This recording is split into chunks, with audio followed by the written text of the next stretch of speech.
আমাদের সুন্দরবাসী হওয়া, আমাদের আচরণের সৌন্দর্য ফুটে ওঠা, আমাদের সুন্দর আচরণ, তারপরে আমাদের মধ্যে সুন্দরভাবে কথা বলা, এতে কিন্তু বড় একটি ইবাদত। আমরা অনেকে জানি, আবার অনেকেই জানি না। আল্লাহ রাসূল সাল্লাল্লাহু আলাইহি ওয়াসাল্লাম তিনি সব সময় দোয়া করতেন যে, হে আল্লাহ, আমাকে আপনি উত্তম চরিত্রের অধিকারী বানান, আমার আচরণের মধ্যে সবথেকে সুন্দর আচরণ আপনি দান করুন। আপনি ছাড়া আমাকে সুন্দর আচরণ আর কেউ দান করতে পারে না। আর আমার মধ্যে যদি উত্তম আচরণ না থাকে, তাহলে আপনি সেটিও দান করুন। আর আমার মধ্যে থেকে বদ আচরণগুলো আপনি দূর করে দিন। আমার ভাইরা বন্ধুরা, আমার রাসূল সাল্লাল্লাহু আলাইহি ওয়াসাল্লাম হাদিসে মুবারকার মধ্যে এরকম ভাবে দোয়া করতে থাকেন। কিন্তু আমাদের উত্তম আচরণ কোথায় গেল? আমরা এরকমও মানুষ আছে, এরকমও অনেক মুসলিম ভাইরা আছে যারা হজ করেছে, হাজী হয়েছে, 5 ওয়াক্ত নামাজ পড়ে, তাহাজ্জুদ গুজার, তারপরে ইবাদত করে, অনেক আল্লাহর ইবাদত করে, কিন্তু সে যখন কথা বলতে চায় তখন তার ভাষাটা এমন কর্কশ হয়, মানুষের সঙ্গে সুন্দর কথা বলা সে যেন জানেই না। অথচ আমাদের প্রিয় নবী সাল্লাল্লাহু আলাইহি ওয়াসাল্লাম এত সুন্দরভাবে মানুষের সঙ্গে কথা বলতেন। কাফের, বেঈমান, বিধর্মী, নাসারারা আমাদের প্রিয় নবী সাল্লাল্লাহু আলাইহি ওয়াসাল্লামের আচরণে মুগ্ধ হয়ে সাথে সাথে তিনারা কালিমা গ্রহণ করেছিলেন। সুবহানাল্লাহ।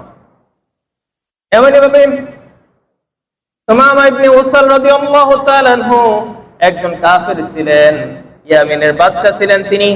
তিনি শুনতে পেলেন তাদের ধর্মের মধ্যে চুনকালি লাগানো হয়েছে, মানুষকে দলে দলে দলে দলে ইসলামের দিকে নিয়ে যাচ্ছে মুহাম্মদুর রাসূলুল্লাহ সাল্লাল্লাহু আলাইহি ওয়াসাল্লাম।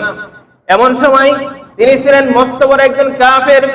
তিনি চিন্তা করলেন, মুসলমানদের নবীকে আমি নিজ হাতে হত্যা করব, তবেই আমার মনের আশা পূরণ হবে।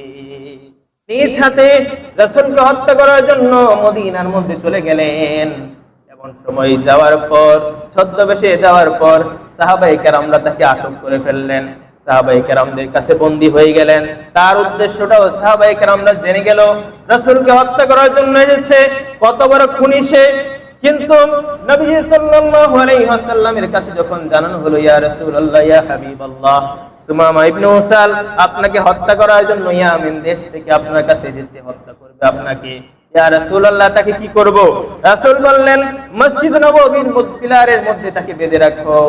সুমামা ইবনে উসাল রাদিয়াল্লাহু তাআলা আনহুকে ওই পিলারের মধ্যে যখন বেঁধে রাখা হলো, সাহাবায়ে কেরামরা তার সঙ্গে নিকৃষ্ট আচরণ করার জন্য, তার সঙ্গে একটু রুক্ষ আচরণ করার জন্য বলল। রাসূল বললেন যে, ও সাহাবীরা, সে তো বিধর্মী, সে তো জানে না আমাদের ধর্মের মহত্ব কি, আমাদের মধ্যে আল্লাহ রাব্বুল আলামিনের কত সৌন্দর্য ফুটে উঠেছে। অতএব তাকে সুন্দরভাবে আপ্যায়ন করো, তাকে বেঁধে রাখো, তার সঙ্গে অন্য বাজে ব্যবহার তোমরা করবা না। নবী সাল্লাল্লাহু আলাইহি ওয়াসাল্লাম প্রথম দিন সুমামা ইবনে উসালের কাছে গেলেন। যাওয়ার পর আল্লাহ তাআলা এবং তার রাসূল সেই বিষয়টা সম্পর্কে, ঈমান এবং রিসালাত সম্পর্কে সুন্দরভাবে বুঝালেন। মুহাম্মদ রাসূল তিনি শুনলেন। পরের দিন আবার গেলেন, যাওয়ার পর নামাজ, হজ, যাকাত, তারপরে সুন্দর সুন্দর আমল সম্পর্কে জানালেন। পরের দিন শুনলেন। তৃতীয় দিন এই রশিটা রাসূল বললেন যে, সাহাবীরা, হাতের যে বাঁধন আছে এই বাঁধনটা খুলে দাও। খুলে দেওয়া হলো। পাশেই ছিল একটি কূপ। ওই কূপের মধ্যে যাওয়ার পর ওই কূপ থেকে তিনি গোসল করলেন। গোসল করার পর সাহাবায়ে কেরামদের সামনে, রাসূলের সামনে, সকলের সামনে বলা শুরু করলো, আশহাদু আল্লা ইলাহা ইল্লাল্লাহ ওয়া আশহাদু আন্না মুহাম্মাদুর রাসূলুল্লাহ। আমি সাক্ষ্য দিচ্ছি আল্লাহ তাআলা ব্যতীত অন্য কোনো মাবুদ নাই, আর ইনি হচ্ছেন আমাদের প্রিয় নবী মুহাম্মদুর রাসূলুল্লাহ সাল্লাল্লাহু আলাইহি ওয়াসাল্লাম।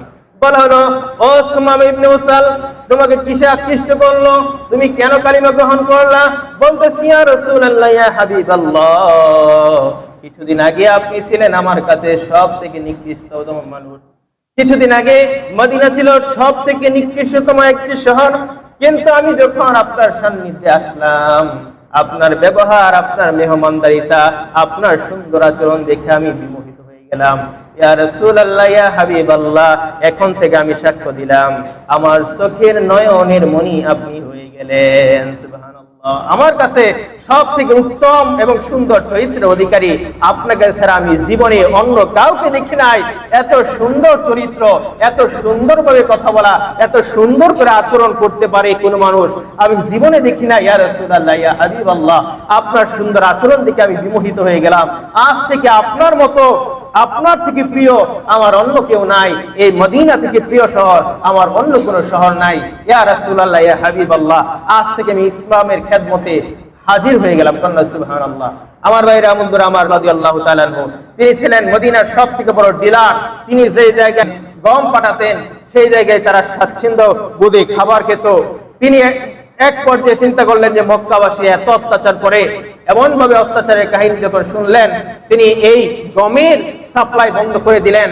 তখন এক পর্যায়ে ওই মক্কাবাসী এসে রাসূলের কাছে বলল, ওগো মুহাম্মদ সাল্লাল্লাহু আলাইহি সাল্লাম, আমরা তো তোমারই আত্মীয় স্বজন, তোমারই বাপ চাচা ভাই, অতএব আমাদের কি না খাওয়াইয়া মারবা নাকি? একটু দয়া করো আমাদের প্রতি। তখন নবী তাদের প্রতি রহম করে সুমামা ইবনে উসালকে বললেন যে যাও যাও, তাদেরকে গমটা উজাড় করে দাও। অতঃপর তাদের কাছে জাহির করে দেওয়া হলো। আল্লাহ রাব্বুল আলামিন বুঝাতে চাইলেন নবীজি সাল্লাল্লাহু আলাইহি সাল্লামের এই উত্তম আচরণ আমাদের কাছে প্রশংসনীয়। অতএব আমাদের মধ্যেও যেন উত্তম আচরণ হয়, চলার ক্ষেত্রে মধ্যম পন্থা অবলম্বন করা এবং মানুষের সঙ্গে মিষ্টভাষী হওয়া, এটা বড় একটি ইবাদত, বড় একটি ইবাদত। আল্লাহ রাব্বুল আলামিন আমাদের সকলকে উক্ত কথাগুলোর উপর আমল করার তৌফিক দান করুক। আমরা বলি আমিন। ওয়া মা তৌফিক